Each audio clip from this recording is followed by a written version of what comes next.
রত্না ঘরে ঢুকতেই অবাক। এ আমি কি দেখতেছি? এত বড় জিনিস, এটা কিভাবে সম্ভব? সে বুঝতে পারতাছে না সে কি করবে। তার ভালোও লাগতাছে আবার ভয়াবহ লাগতাছে। সে আবার একটু তাকালো যে কেউ আবার দেখতেছে নাকি। সে এখন চিন্তা করতেছে, ওরে বাবারে বাবা! এটা আমি কি দেখলাম, হ্যাঁ?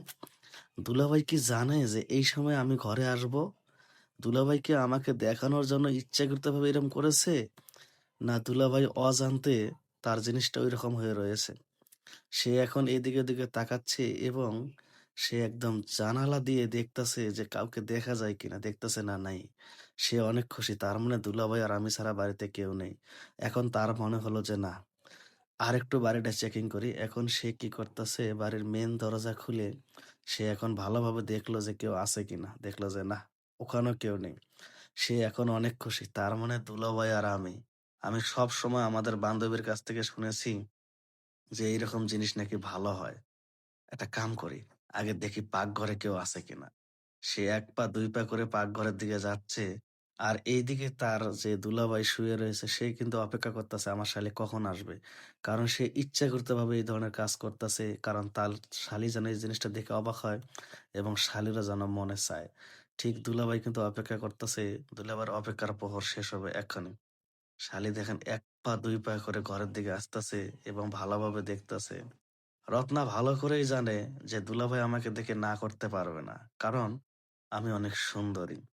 সে এখন তার দুলাভাইয়ের রুমে এসে ঠিক রুমের যে দরজাটা সেই দরজাটি লাগিয়ে দিল এবং সে মনে মনে অনেক খুশি। যাক দুলাভাই, আজকে আপনাকে আমি এমন একটা সারপ্রাইজ দেব আপনি কল্পনা করতে পারবেন না।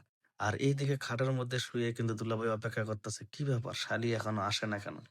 শালী এসে এদিকে ওদিকে তাকিয়ে এখন দুলাভাইয়ের পাশে বসলো এবং সে এখন ভালোভাবে দেখতেছে।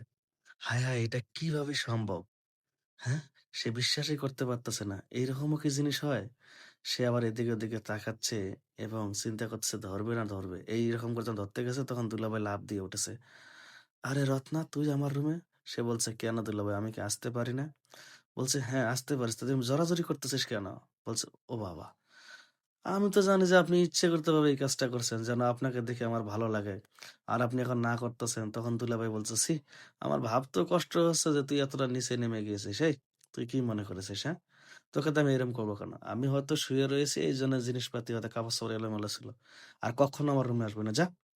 এই কথা বলে সে তার শালীকে রুম থেকে বের করে দিয়ে সে এখন শুয়ে পড়ল। আর সে নিজে, নিজে চিন্তা করতেছে আমার শ্বশুরকে বলে তার বিয়ের ব্যবস্থা করব। আর এইদিকে তার শালী রত্না এখন সে দুলাভাইয়ের রুম থেকে বের হয়ে আসে বলছে, "ছি, ছি!